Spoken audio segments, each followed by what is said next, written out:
Hi అండి, welcome back to happy recipes. నేను మీ స్వప్నని.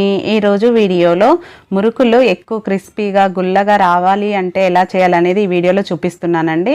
ఇందులో వేసే ఇంగ్రీడియంట్స్తోనే మంచి టేస్ట్తో అలాగే క్రిస్పీనెస్తో వస్తాయి, చాలా బాగుంటాయి. కాబట్టి వీడియోని ఎక్కడ స్కిప్ చేయకుండా కంప్లీట్గా చూసి మీరు కూడా ట్రై చేయండి. చూడండి, చూస్తుంటేనే ఎంత పర్ఫెక్ట్గా వచ్చాయి. మీరు ఎప్పుడు మురుకులు చేయాలనుకున్నా ఇలా నేను చూపించిన ప్రాసెస్లో చేశారంటే చాలా క్రిస్పీగా వస్తాయండి.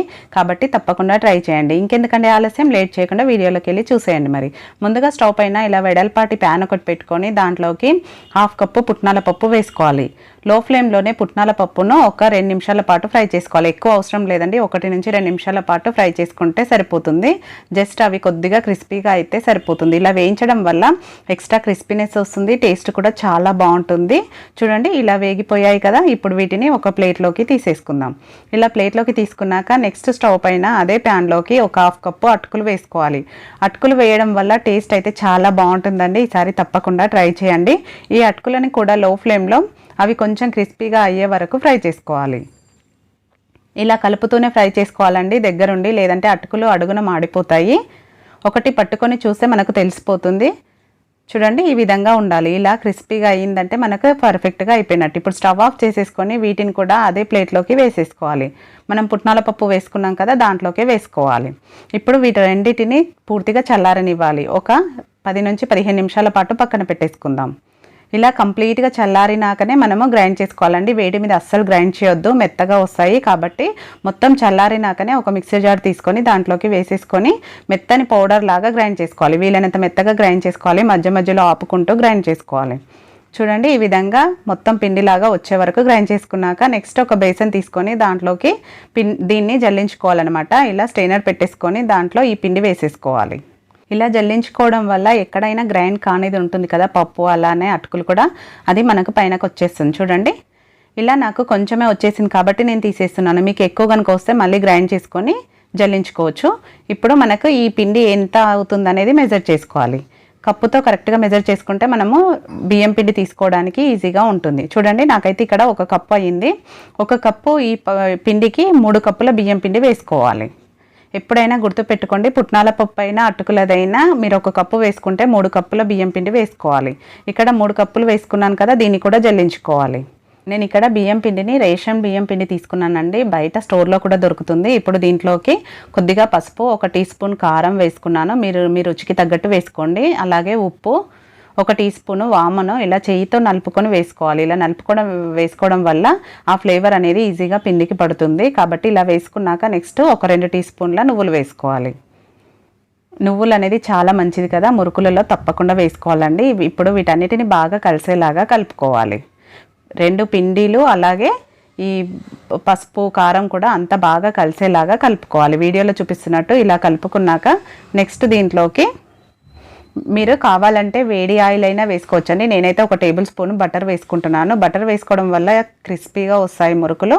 దీని ప్లేస్లో మీరు ఆయిల్ని కొంచెం వేడి చేసి కూడా వేసుకోవచ్చు. బటర్ అనేది రూమ్ టెంపరేచర్లో ఉండాలండి, అలా అయితేనే పిండికి పడుతుంది. ఇలా బాగా పిండికి పట్టించాక పిండిని మనము ముద్ద కడితే ముద్దలాగా రావాలి, అలా వచ్చే వరకు ఈ విధంగా పట్టించుకోవాలి. మీరు కావాలంటే ఇంకొంచెం బటర్ని కూడా యాడ్ చేసుకోవచ్చు. చూడండి, ఈ విధంగా ఉండాలి పిండి.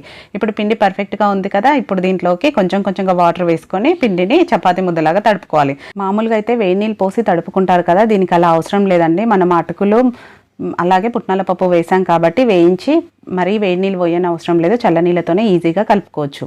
చూడండి, వాటర్ కొంచెంగా వేసుకుంటూ మనము వీడియోలో చూపిస్తున్నట్టు చపాతీ ముద్దలా తడుపుకోవాలి. వాటర్ అన్నీ ఒకేసారి వేయొద్దండి, కన్సిస్టెన్సీ అనేది ఈ విధంగా ఉండాలి.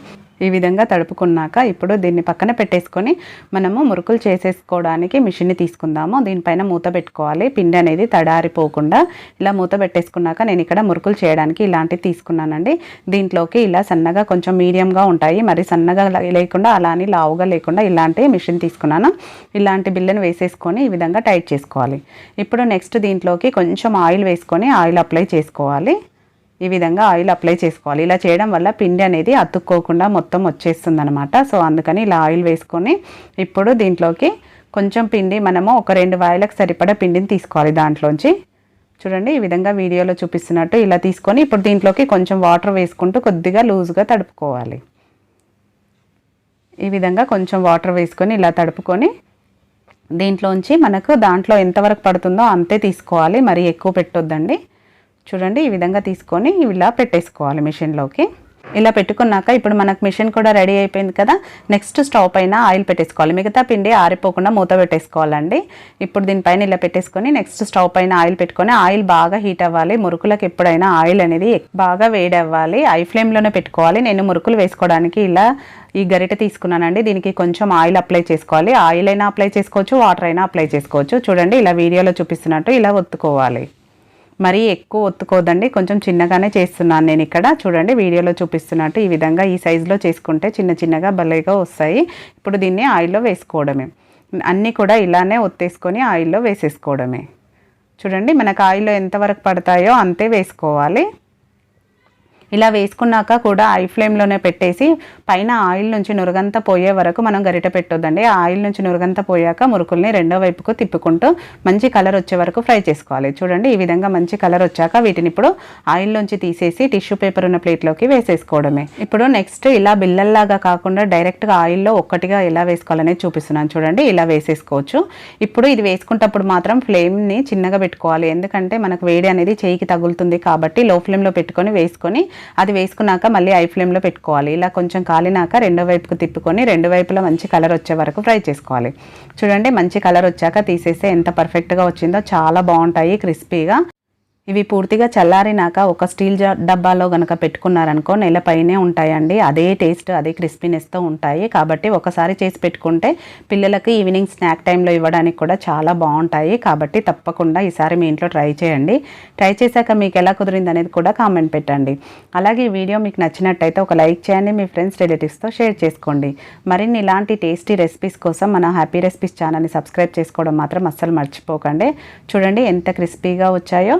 అలాగే పక్కన ఉన్న బెల్ బటన్ని కూడా యాక్టివేట్ చేసుకోండి. యాక్టివేట్ చేసుకుంటేనే మేము పెట్టే న్యూ రెసిపీస్ అన్ని మీకు నోటిఫికేషన్లో వెంటనే అందుతాయి. వీడియోను లైక్ చేయడం మాత్రం అస్సలు మర్చిపోకండి. మీ లైక్ వల్ల మంచి సపోర్టింగ్ ఉంటుంది. Thank you for watching. మరో మంచి వీడియోతో మళ్ళీ మీట్ అవుదాం.